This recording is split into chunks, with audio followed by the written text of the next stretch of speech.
bangkrut jadi kaya gara-gara berdoa sebulan.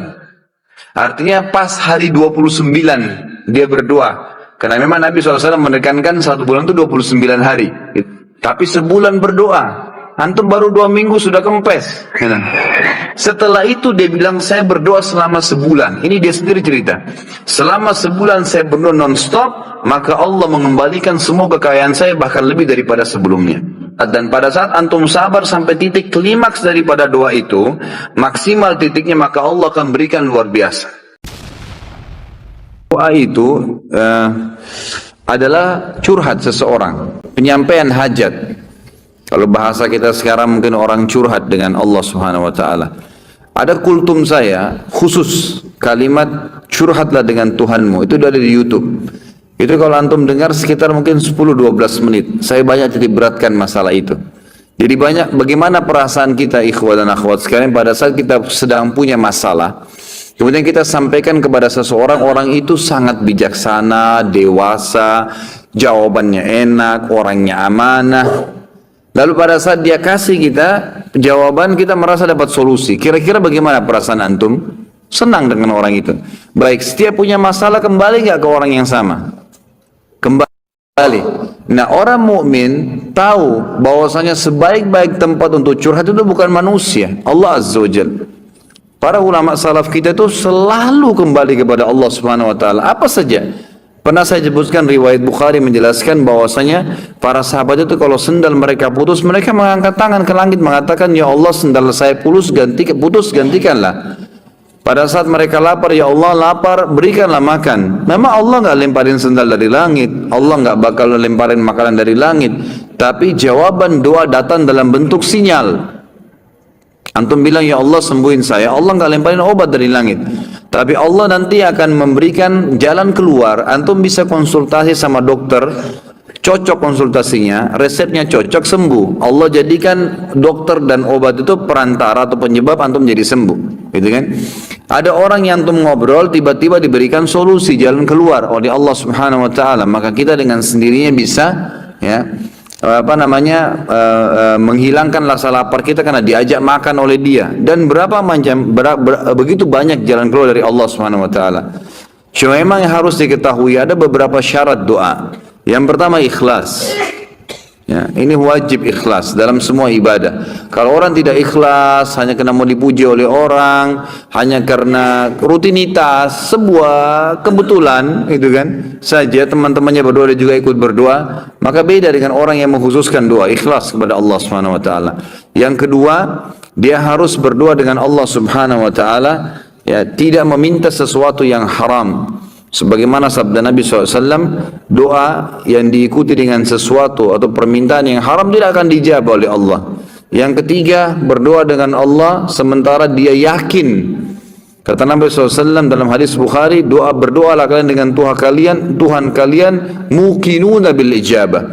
Harus yakin Allah akan berikan ijabah. Ya, karena Allah tidak akan menerima doa, innallaha la yaqbalu doa min qalbin ghafil. Allah tidak akan terima doa dari hati yang lalai. Jadi harus diikuti dengan keyakinan. Yang keempat, menjauhi sumber-sumber haram, baik itu makanan, minuman, pakaian. Sebagaimana hadis yang sudah masyhur, Nabi SAW bersabda, seseorang rambutnya kotor, bajunya kotor, berantakan, gak punya alas kaki, berdoa, ya Allah kasih, bagaimana Allah kasih makanan, minuman, pakaiannya haram, gitu kan? Kemudian yang kelima, tidak istijal dalam ijabah, tidak buru-buru. Kata Nabi SAW, yustajabu li ahadikum malam ya'jal. Pasti Allah kasih jawaban doa seseorang antara kalian selama dia tidak tergesa-gesa.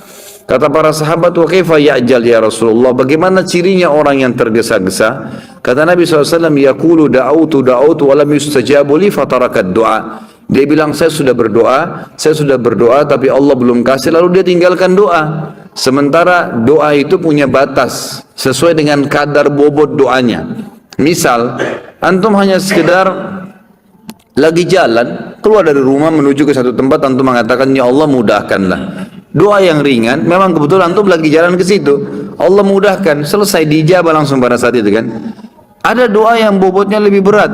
Istrinya misalnya, dia baru nikah, dia belum tahu dia mandul atau istrinya mandul, lalu dia berdoa, ya Allah berikan saya anak. Mungkin dalam kondisi istrinya mandul atau dia mandul, Allah subhanahu wa ta'ala meletakkan orang ini kalau mau dikasih anak berdua setahun misalnya, sebulan misalnya. Ada orang baru 2 minggu berdua berhenti, maka enggak, dia dapat pahala tapi enggak dapat targetnya. Padahal kalau dia sabar, dia doakan, tidak ada masalah. Nanti akan kita lebih banyak bahas itu di aulia. Di sini ada nanti bahasan khusus untuk wali-wali Allah dan wali-wali syaitan. Akan banyak contoh-contoh di mana para orang-orang soleh dulu berdoa kepada Allah SWT dan dijawab oleh Allah. Gitu kan? Tadi Nabi Zakaria berdoa 70 tahun baru Allah kasih. Bobot doanya memang berat. Dia minta agar istrinya mandul punya anak. Dan itu secara fitrah manusia sudah Allah ciptakan nggak bisa. Tapi Allah SWT juga tetap berikan asal dia sabarin.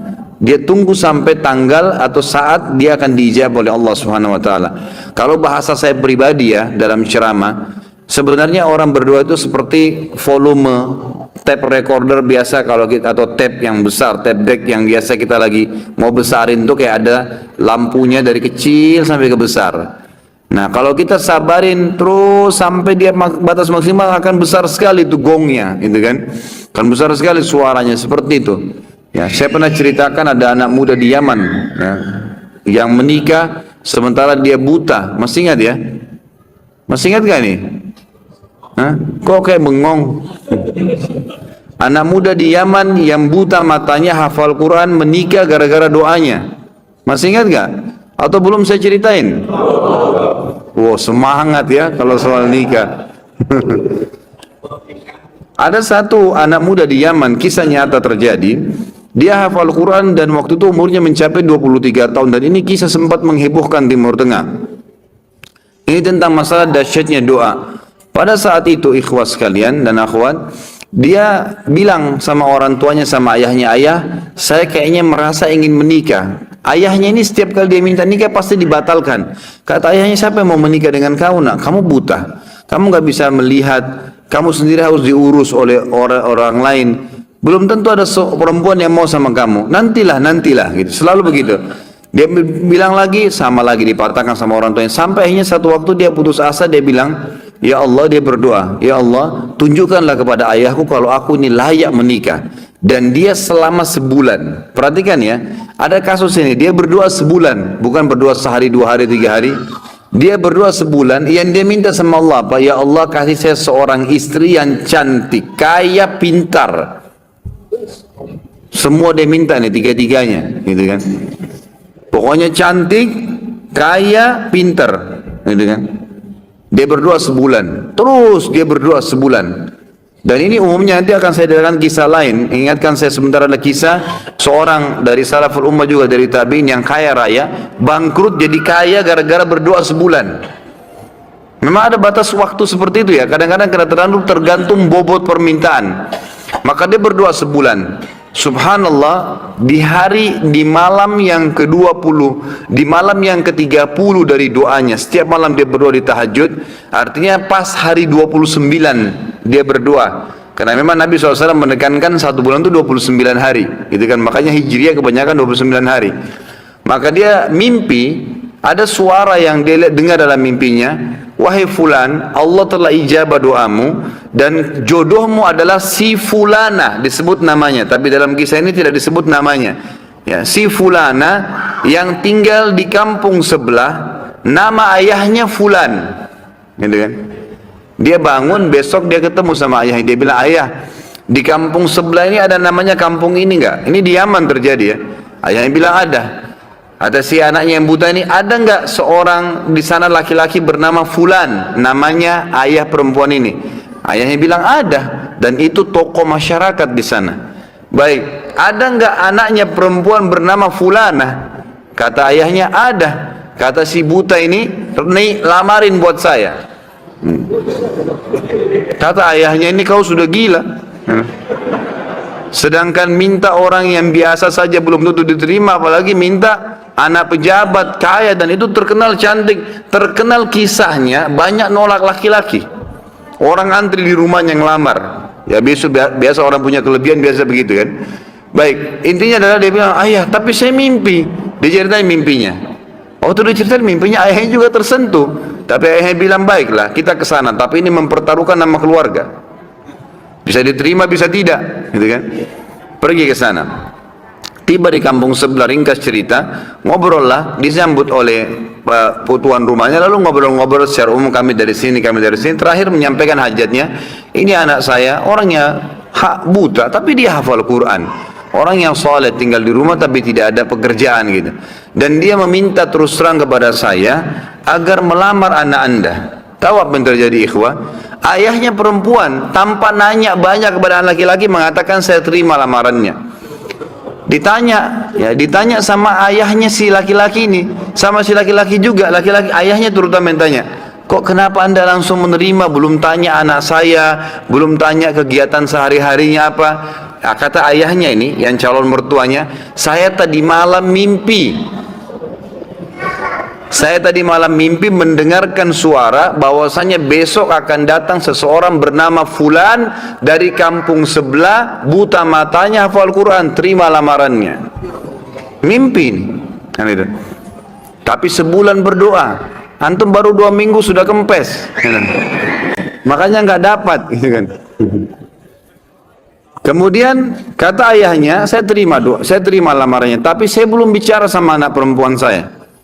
Ini luar biasa kisahnya. Dia bilang, saya tanya dulu anak perempuan saya, kalau dia terima alhamdulillah, kalau enggak berarti tidak. Saya mohon maaf. Dia masuk ke dalam bicara sama anaknya. Oh, ini cerita ayah perempuan bicara sama anak perempuannya. Dia bilang, nah ada orang dari kampung sebelah, orang baik, dipuji-puji dulu. Ini hafal Quran tapi buta matanya, ingin melamar kamu, nak. Namanya si Fulan. Kaget si ayahnya perempuan, lalu perempuan bilang, saya terima lamarannya ayah. Selama ini nolak terus ini. Orang datang bolak-balik, yang sudah gagah, yang sudah kaya, yang pintar, ditolak semua. Anak perempuan tidak mau. Langsung kata ayahnya, kok bisa? Kau belum lihat dia, nak? Dia buta. Dia bilang, enggak ayah, tadi malam saya mimpi bahwasanya besok akan datang jodohmu laki-laki bernama Fulan dari kampung sebelah, matanya buta tapi hafal Quran, terima lamarannya, dia akan membahagiakan kamu. Caranya Allah subhanahu wa ta'ala. Kisah yang lain, seorang salaful ummah dari tabi'in yang masyhur, tapi ini mohon maaf saya tidak terlintas namanya sekarang.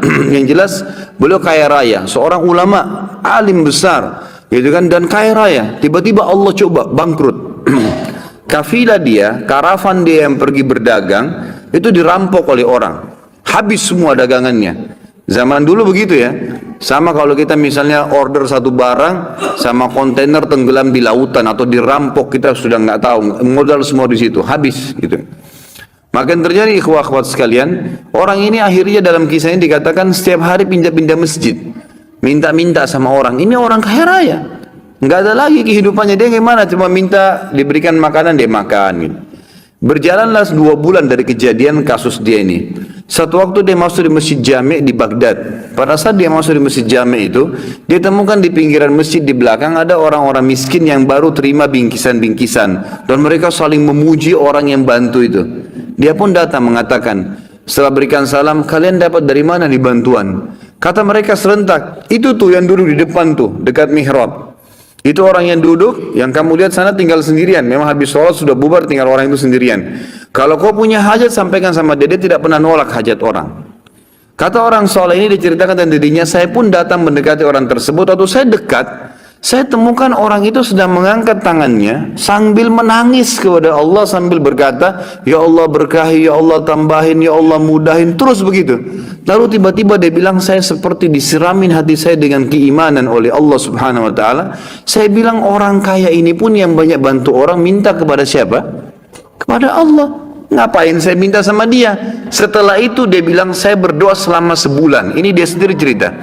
Selama sebulan saya berdoa non-stop, maka Allah mengembalikan semua kekayaan saya, bahkan lebih daripada sebelumnya. Jadi memang dalam doa ikhwas ada rate-nya, gitu kan? Jangan 1-2 hari berhenti, tidak boleh istijal. Sabar, nikmatin prosesnya. Gitu kan, Allah tuh maha dengar, maha tahu, dan Allah akan memberikan pada saat antum sabar sampai titik klimaks daripada doa itu, maksimal titiknya, maka Allah akan berikan luar biasa. Gitu kan, ada cobaan datang, ada doa yang antum sampaikan belum diijabah, tetap saja terus berdoa. Nabi Zakaria tidak pernah putus asa, 70 tahun berdoa. Nabi Ayub 20 tahun ya, beliau diberikan nikmat segala macam, anaknya 12. laki-laki semua. Istrinya cantik sempurna, dia gagah, raja, nabi, dan kaya raya, gitu kan? 20 tahun nikmat hidupnya. Tahun 21 dia menikah umur 30 tahun, istrinya 20 tahun, dia 30 tahun. 20 tahun nikmat, berarti umur Nabi Ayyub berapa? 50 tahun, gitu kan? Waktu itu umurnya 30 tahun menikah, 20 tahun penuh dengan nikmat. Semua ada, anaknya 12 laki-laki semua kuat-kuat. Kebun kurmanya, peternakannya semua subur. Jadi raja, nabi dan orang terkaya di kaumnya. Sampai umur 50 tahun, istrinya 40 tahun. Setelah itu cobaannya Allah datang. Dalam 3 hari semuanya habis. 3 hari saja. Hari pertama di umur 51 tahunnya, Allah SWT datangkan penyakit kusta buat dia, sehingga menular, dan tidak ada orang yang berani dekat dengan dia sampai kaumnya tinggalkan. Semua yang tinggal cuma istrinya. Rumahnya pun yang bagus tadinya terpaksa dia jual, diganti dengan gubuk biasa, karena hari kedua Allah Subhanahu wa taala coba Nabi Ayyub alaihissalam dengan mendatangkan hama dan badai. Semua perkebunan kurmanya hancur, semua peternakan kambing, sapi, untanya mati. Hari kedua, ribuan ekor habis semua. Maka terpaksa untuk menghidupi dirinya dijual rumahnya, maka dia tinggal di gubuk biasa. Dari raja, nabi, kaya raya, ditinggalkan oleh orang-orang yang sedang didakwain kaumnya, kemudian juga seluruh hartanya habis. Dan hari ketiga, Allah datangkan cobaan yang paling berat dalam hidup beliau, ya, alaihi salatu wassalam, yaitu 12 anak laki-lakinya mati satu hari. Semua mati seketika, tanpa sebab. 12 anak laki-laki sempurna, sehat, mati semua. Nabi Ayyub alaihissalam tidak mengeluh satu kalimat pun. Tidak ada keluar mulutnya, ya Allah kenapa, nggak ada. Subhanallah, kita baru banjir sedikit sudah satu kampung semua tahu, satu dunia tahu Indonesia banjir. Ini tidak mengeluh sedikit pun, satu kalimat pun tidak diucapkan sama dia. Istrinya pun hidup sama dia sampai 18 tahun. Setelah 18 tahun, istrinya bilang, wahai Nabi Allah, mintalah kepada Allah agar Allah, ya, tidak usah mengembalikan anak kita, nggak usah memberikan harta. Anda sembuh aja deh, biar Anda bisa berdakwah. Saya tetap sabar kok. Dalam kehidupan begini pun tidak apa-apa. Apa kata Nabi Ayyub kepada istrinya? Berapa tahun dulu Allah coba kita? Kata istrinya berapa? 20 tahun. Berapa tahun sekarang? Berapa tahun dulu kita nikmat? Kata istrinya 20 tahun. Berapa tahun sekarang Allah coba? 18 tahun. Kata Nabi Ayyub, saya masih malu minta sama Allah. Tunggu, setelah 20 tahun cobaannya seimbang dengan nikmat yang Allah kasih, barulah Nabi Ayyub mengatakan, Rabbi anni massaniyad dur, ya Allah engkau telah timpakan penyakit padaku. Lalu apa permintaannya? Nabi Ayyub bilang, ya Allah berimbang nih 20 tahun sama 20 tahun. Tidak. Nabi Ayyub mengatakan, wa anta arhamur rahimin, dan kau zat yang maha penyayang. Artinya mau kau sembuhin silahkan, nggak mau juga nggak apa-apa. Tapi kata ulama, karena Nabi Ayyub di sini sabar sampai titik terakhir, klimaks ini yang saya katakan cobaannya, dan dia berdoa sampai sabar sampai titik terakhir, yang terjadi adalah Allah kembalikan semua. Fakashafna ma bihi min dur wa atainahu wa ahlahu wa mithlahum ma'ah. Ini jawabannya. Allah Subhanahu wa taala dalam 3 hari kemarin menghilangkan 20 tahun semua nikmat yang ada padanya. Kesehatannya hilang, hartanya hilang, gitu kan, kebun dan peternakannya, anaknya semua mati. Allah kembalikan setelah 20 tahun dia bersabar, sama berimbang. 3 hari juga. Hari pertama Allah angkat penyakitnya, langsung sembuh dari kusta, gitu kan, sembuh, dan badannya kata ulama lebih sehat daripada dulu waktu dia masih sebelum dikena penyakit, ya bahkan lebih muda 15 tahun. Kemudian hari kedua, karena kaumnya sudah tersebar beritanya Nabi Ayyub sudah sembuh nih, gitu kan. Hari kedua semua kaumnya bawa hadiah. Ada yang bawa unta, ada yang bawa kambing, ada yang bawa sapi, ada yang kasih pohon kurma. Pokoknya dihibain. Hibah dari kaumnya ini, hibah ya, pemberian saja, itu double dari apa yang dia milikin dulu. Allah kasih tanpa bekerja nih, dibalas langsung, menjadi lebih kaya 2 kali lipat daripada sebelumnya. Dan hari ketiga Allah SWT beritakan berita gembira istrinya hamil. Setiap tahun melahirkan anak kembar dan memiliki 24 anak laki-laki. Diambil 12 sama Allah, dikasih berapa? Double. Sabar, nikmatin prosesnya. Masa antum dikasih kesehatan sama Allah 365 hari setahun, setelah setahun dicoba seminggu flu, wallah luar biasa keluhannya. Kalau mau bicara masalah keadilan, mestinya sakitnya berapa lama? Setahun juga. Mana baru seminggu sudah mengeluh, semuanya orang tahu, diam, gak usah mengeluh. Allah SWT maha tahu. Ikhwas sekalian, kalau ada cobaan sedang datang dan antum sabarin, antum nikmatin, wah, itu pahalanya gak bisa dihitung. Perhatikan ya, bukan tidak boleh berobat, ikhtiar boleh, berobat boleh. Tapi kalau Allah belum datangkan kesembuhan, sabar, terima saja, nikmatin prosesnya. Ada seorang dalam hadis Bukhari, wanita datang kepada Nabi SAW mengatakan, ya Rasulullah, saya ini kena penyakit ayan. Setiap kali kambuh, saya tergeletak di jalanan, badan saya terbuka, minta kepada aurat saya terbuka, minta kepada Allah saya disembuhin. Apa jawaban Nabi? Pertama kata Nabi apa? Tawaran pertama, kalau kau sabar, biarin aja padamu itu, sambil kau ikhtiar berobat, kau pasti masuk surga. Tapi kalau kau mau, saya minta disembuhkan sama Allah bisa, tapi nggak ada jaminan surga. Apa kata wanita itu? Saya mau surga ya Rasulullah, tapi minta kepada Allah agar kalau saya kambuh tidak terbuka aurat saya. Maka Nabi SAW doakan. Tapi perhatikan garis bawahnya apa kata Nabi? Kalau kau sabar, kau masuk surga. Abu Qatadah radhiyallahu anhu, ya, di salah satu peperangan yang pernah matanya mau tercopot. Sudah dengar kisahnya kan? Belum juga? Masa sih? Anak kadang-kadang ragu mau nyampein kisah ini, karena pikir antum sudah hadiri pengajian anak.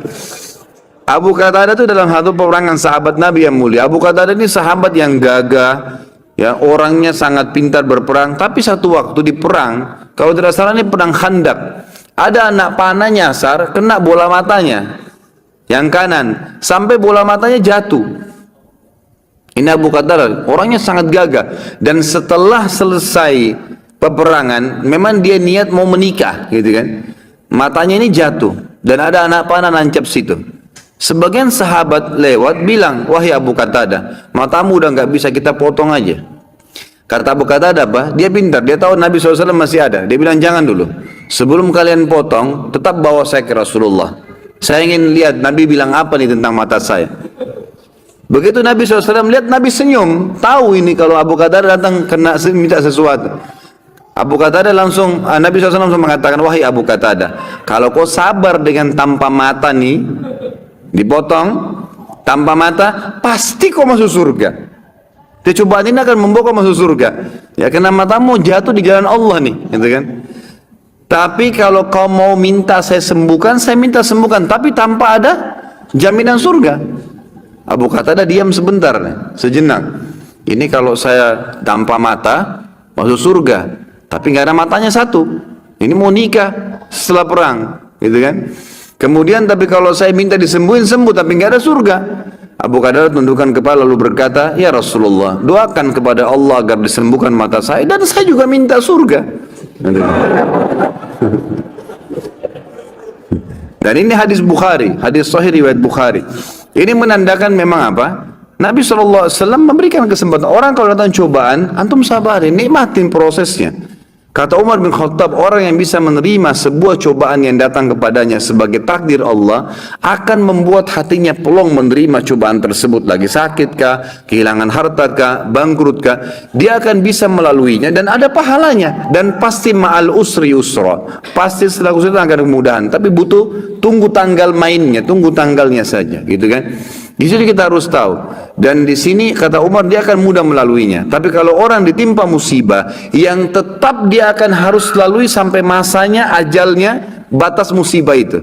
Jadi bukan berarti antum pas sakit antum mengeluh, ya kenapa saya sakit ya? Ya tadi malam kalau AC saya tidak kecilin ya, dan seterusnya. Ya kemarin kalau saya tidak kena hujan ya. Itu kan tidak boleh diucapkan dalam Islam ya. Antum ucapin itu tetap tidak sembuh. Akan sembuh di waktu yang Allah sudah tentuin. Pada saat hari H Allah tentuin ajal, ya, ajal batasnya itu, Pada saat itu Allah akan sembuhin, Allah akan mudahin antum minum obat, minum air antum akan sembuh. Ingat ikhwas sekalian, semua punya ajal ya. Di muka bumi ini semua, di alam semesta semua punya ajal. Ajal ini bahasa ceramah saya pribadi adalah tanggal expire, gitu kan. Jadi bukan cuma kita yang punya tanggal expire, tapi semuanya. Ya, seorang sahabat pernah pembantunya pecahin piring, lalu dia marah dengan pembantunya. Nabi SAW dengar, Nabi panggil. Kata Nabi SAW, kenapa kau marah dengan pembantumu? Ketahuilah, piring yang dipecahkan oleh pembantumu punya ajal, batas yang Allah sudah tentuin, sebagaimana kamu punya ajal. Kalau bukan pecah di tangannya, akan pecah di tanganmu. Antum kalau lagi jalan ban motornya pecah, nggak usah marah-marah. Antum mau susun 1000 alasan pun penyebabnya, mungkin licin, mungkin hujan, mungkin paku, tetap sudah bocor. Udah ajalnya ban itu. Oh sudah ajalnya, tinggal perbaikin, tambal atau ganti, selesai. Orang mukmin begitu hidupnya. Semua jadi simpel. Semua punya ajal dan batas. Jelas ya?